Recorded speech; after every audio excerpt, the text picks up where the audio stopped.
Olá, meninas! Dando continuidade aos nossos estudos, nós vamos nos aprofundando cada vez mais. E à medida que nos conhecemos e permitimos o agir de Deus, nós seremos transformadas e curadas. Olá, meninas, tudo bem? No estudo anterior, nós já avançamos um pouquinho mais. Foi um estudo muito profundo que nós começamos a falar sobre a nossa autoimagem, sobre a verdadeira imagem refletida no espelho, por trás do espelho. E hoje nós vamos avançar um pouquinho mais. Nós vamos falar sobre a nossa autoestima, mas as possíveis causas de termos uma autoestima negativa e as possíveis características que nós possamos carregar em nossas vidas sobre a autoestima negativa e como ela impede de vivermos a graça de Deus sobre a nossa vida. Que coisa mais maravilhosa, meninas, é poder viver debaixo da graça de Deus, porque quando a gente vive debaixo da graça de Deus, a gente coloca tudo diante dele. Então, independente do seu problema, ele muda toda a nossa história. Quando estamos debaixo da graça de Deus, permite que a gente tenha o foco, permite que a gente vivencie as maravilhas de Deus para a nossa vida, independente do que passou. Independente, como nós falamos no estudo anterior, daquela imagem que está sendo refletida no espelho. Lembra que nós trouxemos o espelho bem embaçado? Não importa se o seu espelho está muito embaçado, se ele foi quebrado, não importa. Viver debaixo da graça de Deus nos possibilita essa garantia maravilhosa que é possível nós mudarmos toda a nossa história. E hoje eu quero falar mais basicamente sobre essas características, essas causas da autoestima negativa. E eu trouxe uma história que é muito interessante e eu me lembro que quando eu a li nos nossos encontros que nós realizamos o projeto aqui na igreja, foi algo assim muito extraordinário naquele dia. E eu gostaria de ler essa história para você. Enquanto eu leio essa história, eu gostaria que você prestasse muita atenção se ela tem a ver com a sua vida. É a história, algumas pessoas falam que é uma parábola, do elefante acorrentado de Jorge Bucay, que diz assim para nós: quando pequeno, adorava o circo e aquilo que mais gostava eram os animais. Cativava-me especialmente o elefante, que, como vinha a saber mais tarde, era também o animal preferido das outras pessoas pequenas. Durante o espetáculo, a enorme criatura dava amostras de ter um peso, tamanho e força descomunais. Mas, depois da sua atuação e pouco antes de voltar para os bastidores, o elefante ficava sempre atado a uma pequena estaca no solo. Tinha uma estaca cravada no solo, com uma corrente em uma das suas patas presa. No entanto, a estaca não passava de um minúsculo pedaço de madeira enterrado uns centímetros do solo. Embora a corrente fosse grossa e pesada, parecia-me óbvio que um animal capaz de arrancar uma árvore pela raiz, com toda a sua força, facilmente conseguiria se libertar da estaca e fugir. Que mistério! O que é que prende então? Por que ele não foge? Eu me perguntava. Quando eu tinha 5 ou 6 anos, decidi questionar um professor, um padre e um tio sobre o mistério do elefante. Um deles explicou-me que o elefante não fugia porque era amestrado. Fiz então a pergunta óbvia: se é amestrado, por que os acorrentam? Não souberam me responder. Fui crescendo e quando via o circo, lembrava-me sempre do elefante que continuava a questionar-me, até que dia me deram a resposta.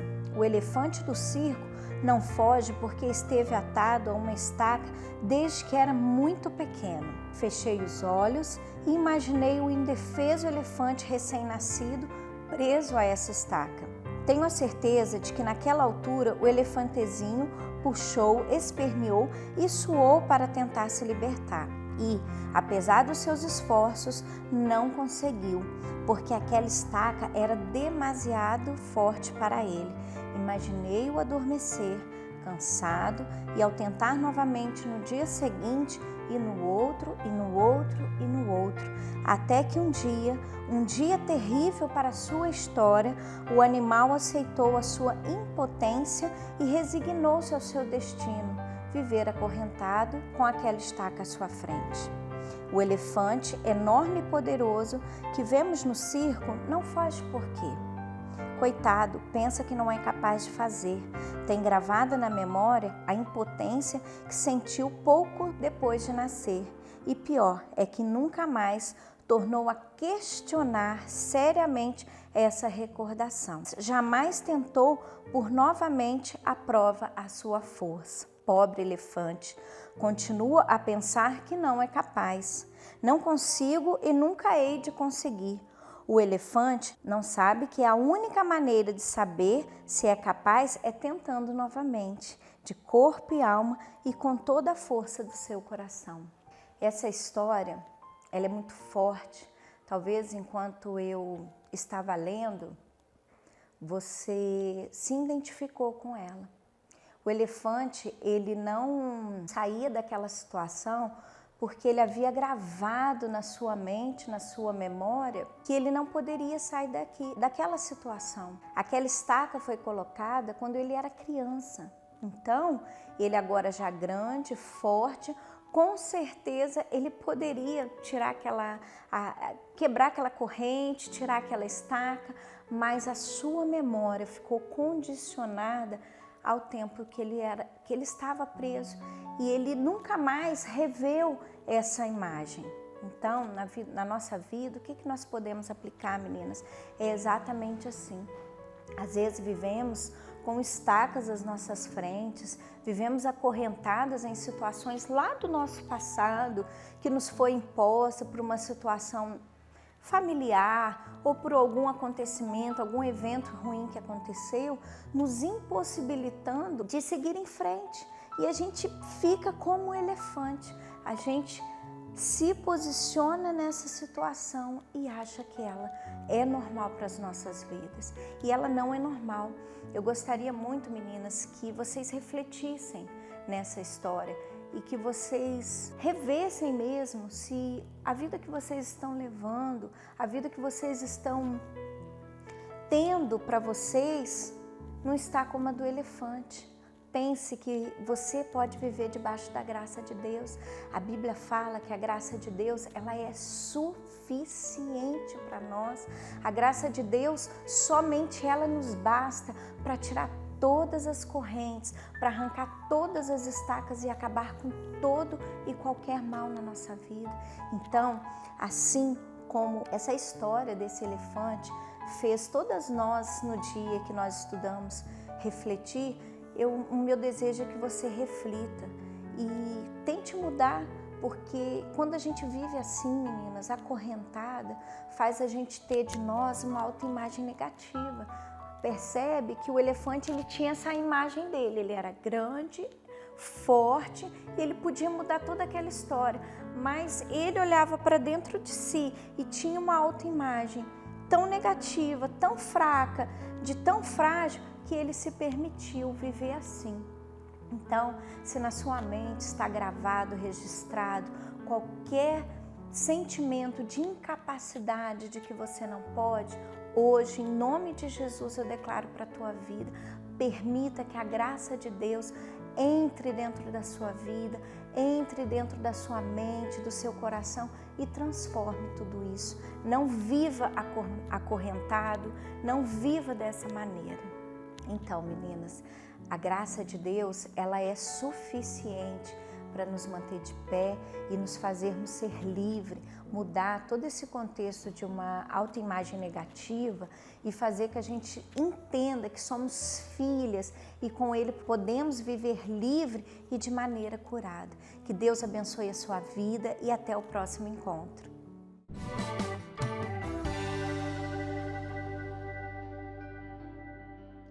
Olá pessoal, graça e paz. Meu nome é Adriana Ernesto, sou professora, psicopedagoga, conselheira, trabalho na área da educação há 30 anos aqui em Volta Redonda e sou membro da terceira IPI de Volta Redonda. Né? E nós estamos aqui hoje para falar com vocês de algumas dicas práticas de trabalhar com a criança durante esse período de isolamento social, né? Nós trabalhamos com criança há 30 anos, então nós sabemos muito bem o quão difícil é controlar esse serzinho dentro de casa quando ele não pode sair para correr, para brincar, para andar de bicicleta, para jogar bola, para brincar com as amigas. Fica muito difícil para a criança ficar sozinha, né? Quem é filho único, então, os pais estão passando mais aperto ainda, porque não tem outra criança para interagir. E as nossas crianças, nós já fomos criança, né? As nossas crianças, elas têm necessidade de interação. Essa é uma necessidade biológica da criança. Ela aprende na interação social, por isso ela vai para a escola desde pequena. E nesse momento não está indo para a escola. Então, alguns pais têm tido muita dificuldade em relação a isso, porque além dele fazer o trabalho dele, né? Ele, digo, o pai ou a mãe ou a avó, enfim, além desse adulto ter que fazer o trabalho dele em home office, ou ele tem que sair para trabalhar e voltar e ter toda a questão de higiene para não trazer o vírus para dentro de casa, ainda tem que ajudar a criança nas tarefas escolares, que a maioria está fazendo online, e é uma novidade para a criança, porque ela não pode interromper a tia da escola toda hora, e ela fica angustiada, ela não pode pedir para a tia para ir no banheiro, para beber água, não pode pegar o lápis do colega, isso tudo é novidade para essa criança. E para os pais também. Então, a primeira dica que eu quero dar para vocês é o seguinte: se organize, crie uma agenda, um planejamento para você adulto e sente com essa criança para fazer uma agenda de planejamento para ela. Então, nessa agenda de planejamento, essa rotina que a gente chama, né, que está toda diferente, você precisa colocar o seu momento que é só seu, para você se organizar mentalmente, ter uma saúde emocional boa, se equilibrar.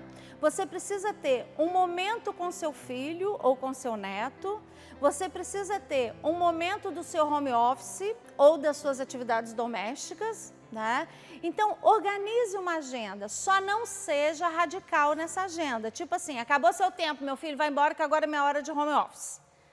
Acabou meu tempo de home office, então o patrão pode estar falando comigo que está na hora de acabar isso. Não, tem que ter flexibilidade, não é? Então, quando você tem que controlar o seu time.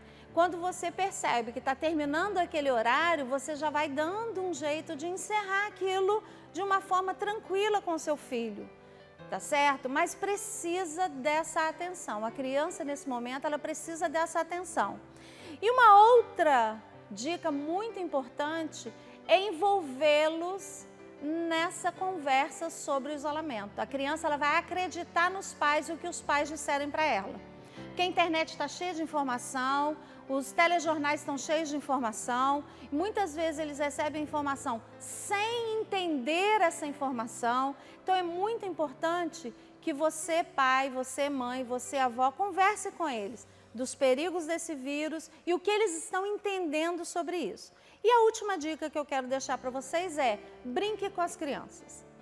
Nós temos muitas brincadeiras para fazer dentro de casa. Separe aí na sua agenda da dica 1 um momento de brincadeira. Um jogo de dominó, um jogo de adedanha, né, um uno, qualquer coisa que seja você e eles, ok? Essas são as nossas dicas do dia e eu espero vocês na próxima semana com dicas de como lidar nessa situação com os nossos adolescentes trancados em casa. Valeu, gente. Até a próxima.